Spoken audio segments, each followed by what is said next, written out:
Good morning, everybody. My name's Randy. I'm one of the pastors here. I wonder if you were blessed to have a cinnamon roll this morning. How many of you enjoyed one of those cinnamon rolls? I want to give a big shout out to Tiffany Hugo. Where are you, Tiffany? Stand up. Where are you? Is she here? There she is. Tiffany made all those. Isn't that impressive? And I think Mom helped. And then I want to shout out to the hospitality team. All the hospitality teams stand up, man. You guys do great things every week. Thank you so much. Making our coffee. You guys, thank you. It just blesses us to be able to come in here and eat stuff that's really bad for us and to have coffee. It's just awesome. I just wanted you to know that I came in early as your shepherd to make sure that the cinnamon rolls were not poisonous. And the good shepherd lays down his life for his sheep, and I want you to know that I am still okay. I'm just impressed with my humility. Guys, we've been doing a giving campaign for the poor called One Day to Feed the World. One day is one day where I work for the poor. I choose that day and say, I'm going to work for the poor today. And then you give that offering either in these black boxes on each side if you have a check, or you can do it online. And then you can just put One Day or Convoy of Hope in the memo line. And guys, today is our last day. Although if you still give this week, we'll still accept it. I just want you to know something. Our goal was $25,000. We are right now $2 under $26,000.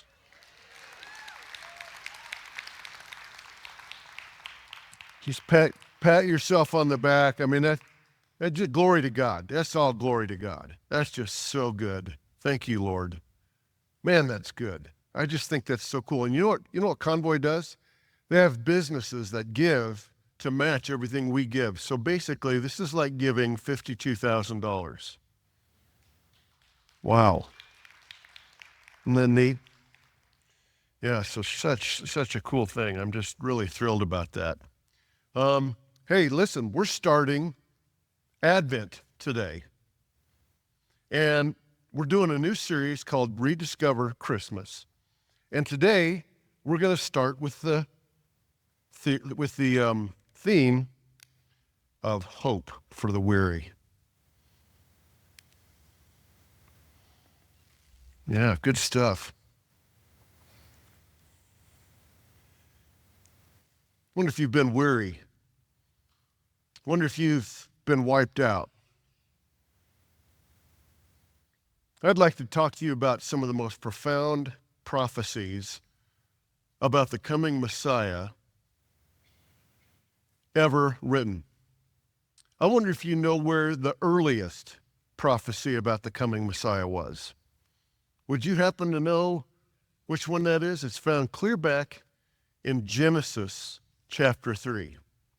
Now, what this prophecy is going to tell us is that God didn't see Adam and Eve's sin and go, oh no, what am I going to do?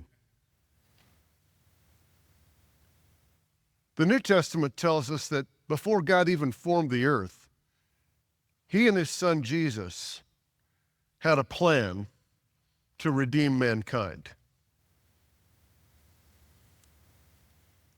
Many of us have heard the story of Adam and Eve, and of course, the talking, thinking, reasoning snake. And many of us who are dubious about Christianity use this as an example of, these people really believe this? That a talking snake, like on Jungle Book, came and talked to Eve? Now, I discovered some information on my own just by looking at the Hebrew, but it was confirmed through the great scholarship of Dr. Michael Heiser, who's on your left, and Dr. Tim Mackey of the Bible Project. Tim Mackey is a self-proclaimed Bible nerd, Both of them have degrees, upper level degrees in ancient Semitic languages. I don't know if you knew this, but the Hebrew word for snake is Nahash. And the Hebrew root is the basis for a noun, a verb, and an adjective in the Hebrew. The English does this as well. We have words that serve as nouns, adjectives, and verbs as well. But what's interesting is the noun, if we take it literally, which most of the interpreters of the Bible or translators did, it's the word snake. But Dr. Heiser would say that the word Nahash used here is what he calls a triple entendre, meaning that it has a triple meaning, and all three of them are true. He is a serpent, but the verb of the word is deceiver or diviner. So this great deceiver either dressed as a snake or, you know what? It's interesting because the seraphim in Isaiah chapter 6 have the same name, and they may be serpent or dragon-shaped creatures. This is the reason why I think sometimes people see spiritual beings and are scared. I mean, picture some of the great CGI of dragons that we see nowadays. I mean, if you met one of those guys face to face, would that scare you? Just a little bit? And then if it talked? The adjective means shining one. Now that's interesting because what that means is that there are only shining ones around the glory of God. So this was a high-ranking spiritual being who had become a turncoat, someone who had been with God and decided to lead his own kingdom. So Michael Heiser says, what happened in the garden? This is what happened. A divine being, not an animal, associated with the divine council. The divine council is the council of spiritual beings around God.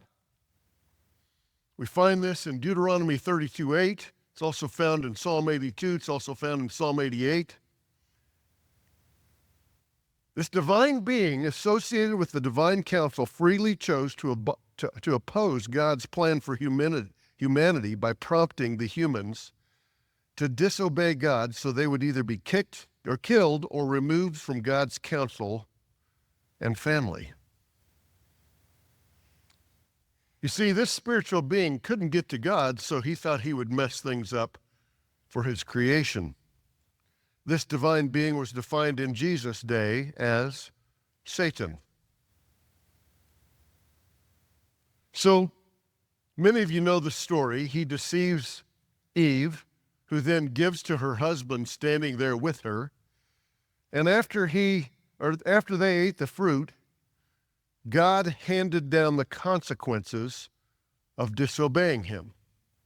You see, love is always a choice. It's never a demand. And you'll see this from God from beginning to the end. God gives us the opportunity to say no. So he gives a curse to Satan. And this is what he says, I will put enmity between you and the woman. Now, this doesn't mean that women from now on will be afraid of snakes. It's much deeper than that. And between your offspring and her offspring, he shall bruise your head, and you shall bruise his heel.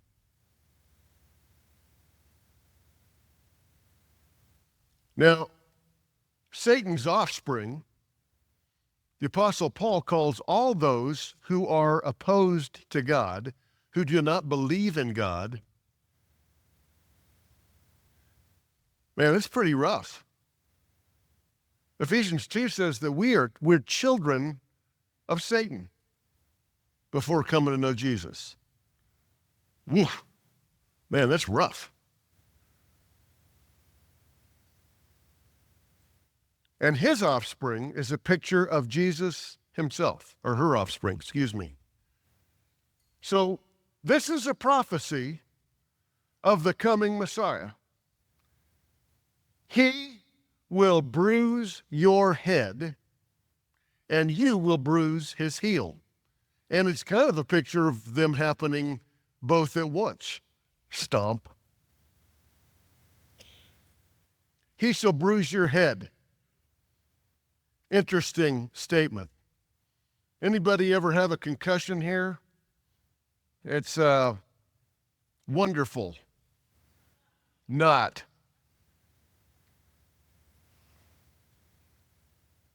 I had my worst concussion when I was in ninth grade football.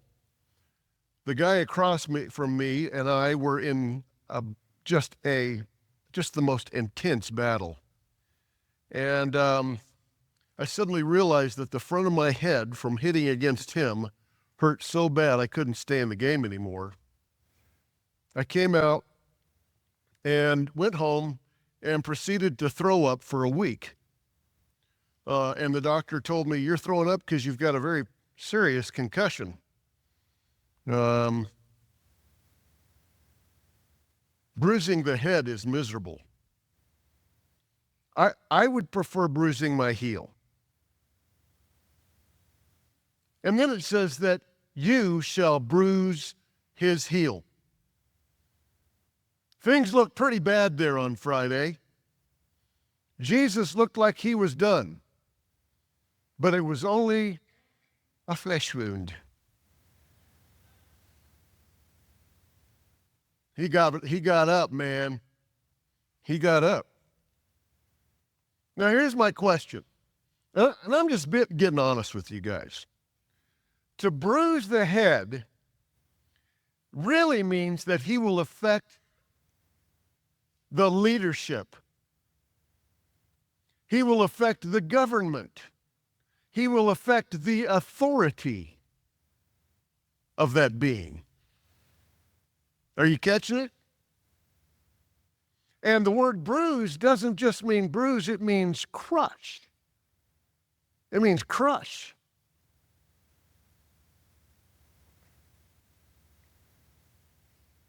So if Jesus crushed the head of Satan, why is the world so full of pain, evil, corruption, and misery?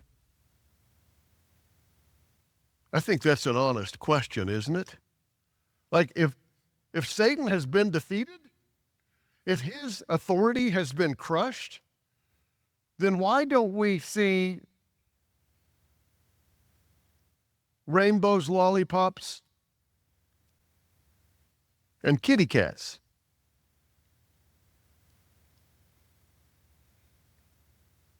Secondly, this one really bugs me. I'm just asking hard questions. Why is it so hard for followers of Jesus to live in victory? I mean, if Jesus really won the victory, did you hear us singing about that earlier? He's won the victory.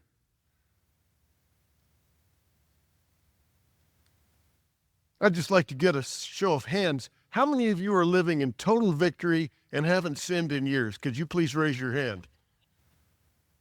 How are we doing? It's not easy, is it?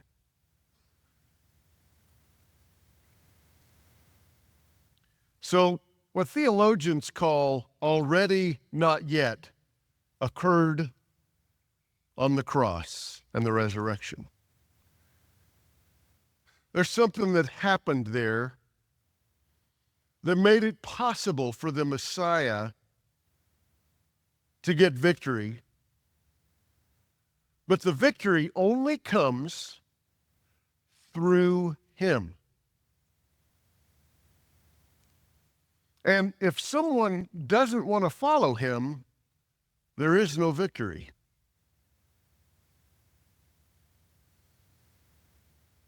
So there's this spiritual battle that goes on continually still.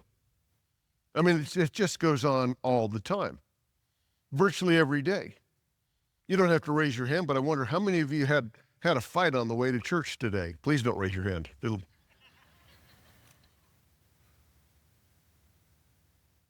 How many of you, your kids get up most of the days of the week, and then Sunday you can't even get them to do anything?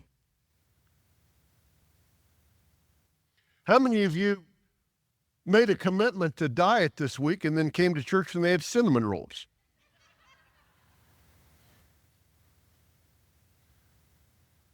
I mean, the battle is just intense.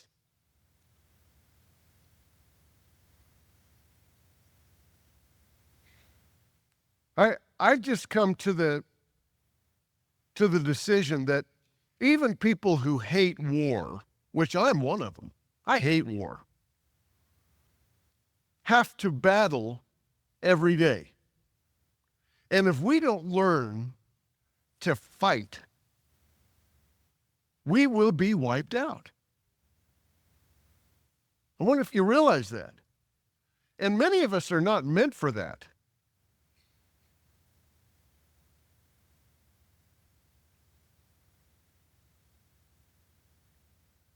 And the battle gets hard, and we get weary.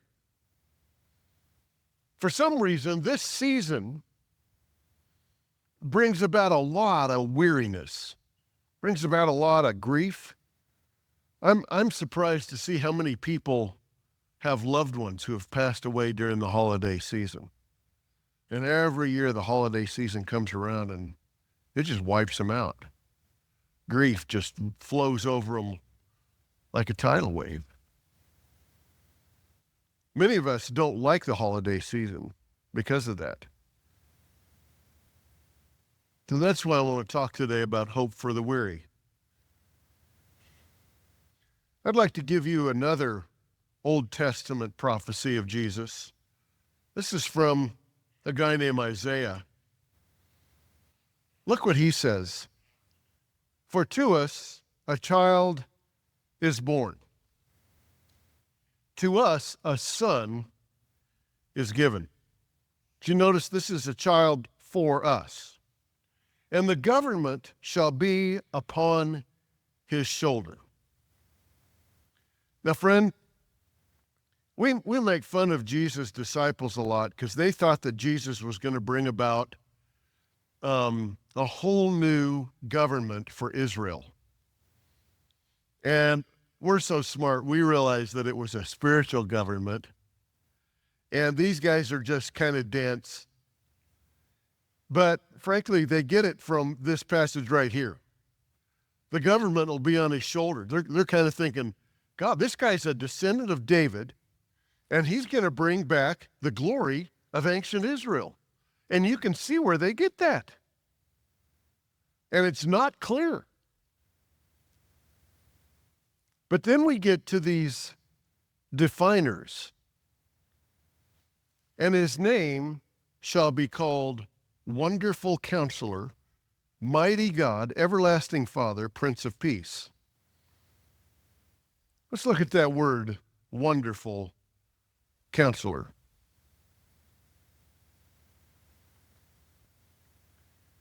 Many of you know that I've been through kind of a rough year, just grieving over some things from my past, grieving the spiritual condition of some of my family. And I just want you to know I'm coming out of it. In the words of that great 70s song, I'm coming out. I want the world to know. I feel much better.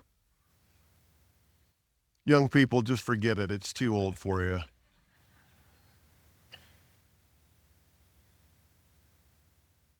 But I've been going to a therapist, and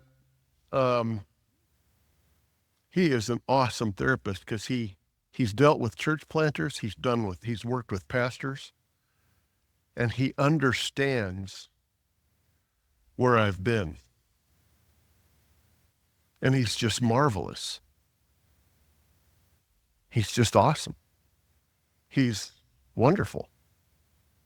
I wonder if you've ever been to a counselor who is wonderful. But not just a counselor. This isn't just referring to someone in the psychiatric field. This is a counselor in the ancient times who would surround a king and would give advice and wisdom. He's the wonderful giver of wisdom.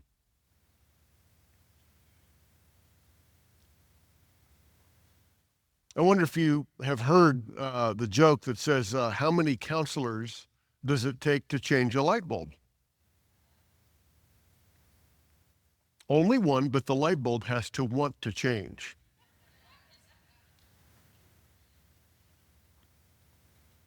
And that's kind of the position we find ourselves in, frankly, because he is the wonderful counselor to those who want to change.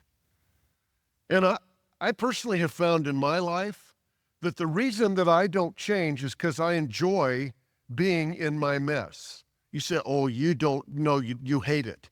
I hated love it.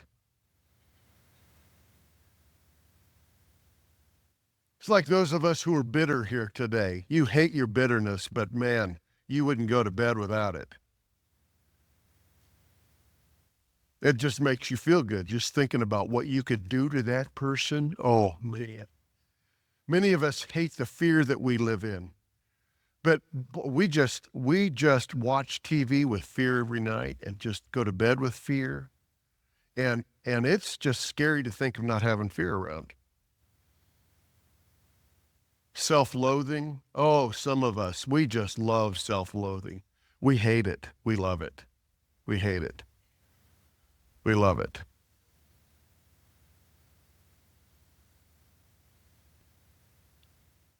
But frankly, the spiritual battle we're going to see here in just a minute is supernatural. And when I truly say I don't have the power, but I want to be changed, will you do it for me? That's when we start to see things happen. He is the wonderful counselor. Look what Jesus, said in Matthew 11. Come to me, all you who are weary and heavy laden, and I'll give you rest. Now think about this blank check he's giving. He's saying if you're weary and heavy laden, he will give you rest. Not he may. If you work really hard for it, he may. If you do all the little checklists that you're supposed to do, he may. No, if you will come to him, he will give you rest. And the evidence that you've come to him is that you're no longer heavy laden. But if I'm still heavy laden, I've acted like I've come to him, but I've not come to him. And it's really easy to do. Then he says, take my yoke upon you. Now, for most of us who do not understand farming, think that this is an egg joke. Like, why would you want to get Jesus' egg yolk all over you? But farming, when you put two oxen together, you'd put this piece of wood around both necks that connected them, and it made them work as a team. Okay? And so he's saying, yoke up with me. Yoke up with me. If you get under the yoke with me, catch what he says. For I'm gentle and lowly of heart, and you'll find rest for your souls. And then he says this outlandish statement. For my yoke is easy, and my burden is light. Will you just meditate on that for a second? My yoke is easy, and my burden is light.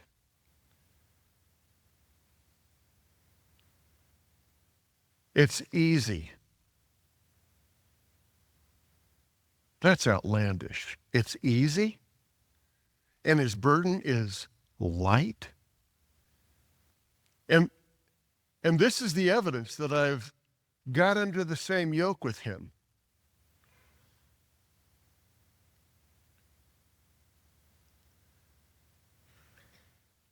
He makes my burden light. He makes my burden easy. Have you found that yet? I'm serious. Like, guys, if you have not got to this place where you realize that he is your victory,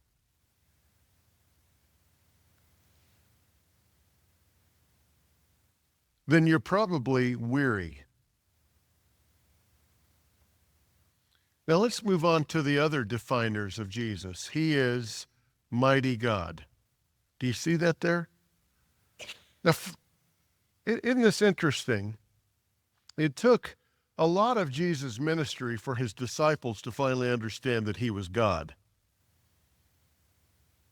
And most people around him thought he was a rabbi or a prophet, but they could not swallow the idea that he was God. But look at what it says here. The Messiah will be called Mighty God. There are all sorts of atheists today who say that the church at the Council of Nicaea in 325 defined Jesus as God. Jesus never said he was God. Well, friend, if you think Jesus never said he was God, you've probably never read the New Testament, because he said it all the time. He proved it with his actions, which says more than his words, and he proved it with his words. But he was the mighty God. That's why his best friend, John, opens up his gospel saying, he is God. He is God. Now here's another one that's crazy.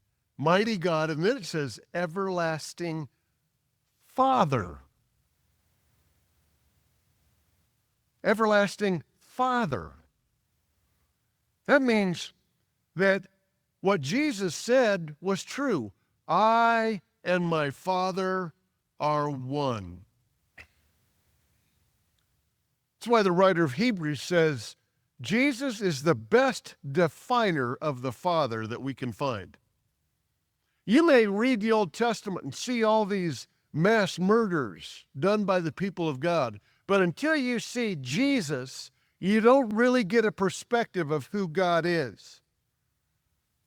Because he is the exact representation of Father. He and the Father are one. Wonder if you ever called Jesus Father. I don't think he minds, because he and the Father are one. The Prince of Peace. I like that term, because it means that wherever the prince rules, there's peace. Wherever the prince doesn't rule, there's not peace. And that is the already not yet. Already means that all of those who become born again, I know maybe you've heard that phrase. Born again means that I come to Jesus with this heavy laden heart and I say, I need help. Will you take this burden off of me? And will you become my Father? And will you become my Lord, my boss? And will you lead me the rest of my life? And when I submit to the kingdom of this prince, he brings me peace. You see, hope is found in the character of the Prince of Peace. Can you get that? Have you found it? It goes on to say, of the increase of his government and of peace there will be no end, on the throne of David and over his kingdom. His government will have no end. What he means there is that he wants everybody from every tongue, tribe, and nation to be under his rule. I wonder if you've thought about the fact that when you get to heaven, you're going to be singing in English, and right next to you will be an Afghan singing in Farsi. And right next to them will be someone from Mexico singing Spanish. And it's all going to be copacetic. It's going to be really cool. And we're going to raise one voice to the Prince of Peace. And look what it says, with justice and righteousness from this time forth and forevermore, the zeal of the Lord of hosts will do this.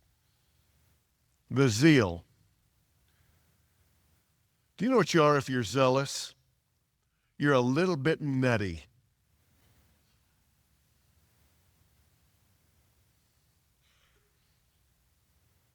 God so loved you that he gave Jesus, his son, Jesus himself. Jesus, I don't know how to define it, because he is both his son and he is God the Father. He gave him for me. So here's the take home. Are you ready? Have I lost my hope in some way this year? I want you to be honest about that. And second, am I willing to share honestly and frankly with God my emotions? No, just to get alone with him and to say, God, I feel I've lost my relationship with you. I've lost my intimacy with you. I've lost something. Maybe you've never encountered the God of the universe. And can I invite you to have an honest conversation with him, just like you talk to people? Just like you talk to people. I don't even know what I think about you. I wonder if you know a person who could be Jesus with skin on for you that you could talk to. Sometimes you need a person to be your counselor as a picture of the wonderful counselor. Do you have a good friend? Do you have a therapist? Do you have somebody that you could talk to let them know how weary you are? You know, I was telling you, I went to this therapist and I told him I have a lot of grief. So he said something pretty magical. You know what he said? When there's grief, something's died. Wow. So what has died, Randy? I want you to, before you come back next week, write down everything that's died. So I'm writing stuff down that's died. It was just bizarre. As I'm writing this stuff down, and I'm getting these memories, a little projector comes on your brain and you're remembering death of relationships, death of intimacy with someone you love. May I just be honest with you? Like, as pastors, every one of us grieve when people leave the church. As Shad would say, it feels like you've been fired by them. I'm just being honest. So I'm just writing down names of people who left poorly from our church. A lot of people leave really well, and we're fine. And as I'm writing it down, a weird thing starts coming up inside of me. Thankfulness. Well, why am I thankful? And I have no idea why. But the Holy Spirit began to release people who had grieved me, who had hurt me. I began to release people. And And I realized that they were just going to another church and nothing was lost to the kingdom. And it was just fine. And I'm just thankful that you got them where you wanted them, Lord. And I grieved all sorts of things. And I began to find the Prince of Peace at work inside of me.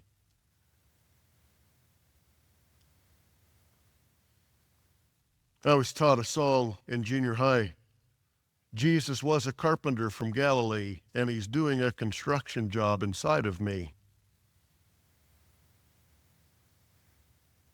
But he didn't stop his work when he went away. He's doing a construction job inside of me today. Will you pray with me? I wonder if there's anybody here who would say, Randy, I've never given my life to Jesus Christ, and I would like to talk to somebody about what it means to follow him. Is there anybody that would have the courage to raise your hand and say, yeah, that's me. I've never given my life to Jesus. Okay, if you've raised your hand, I'm going to invite you to go back right by the sound booth toward the back right of the church to the east side. There's going to be people with red badges on. That's our prayer team. They'd love to pray with you. Maybe you've come in heavy laden today. And I want you to know these people are people you can trust to just share with for a minute and tell them what you feel heavy laden about to find rest. This is also our response time. You can go to the candles on each side and pray for somebody by lighting a candle and just lifting them up before the Father. It's a great time to go back and partake in communion and remember what Jesus did on that cross for you, how his blood cleansed you, and how his body was broken for you so that you might live in freedom. You're welcome to go over to the cross on the east side or the right side and put things on there that are on those sticky notes. You can just write down whatever you need to. I invite you to respond to the Lord during this song. May I just ask you not to talk to your neighbor during this time? It's still a real big part of our worship. So I invite you just to focus on him. Thanks.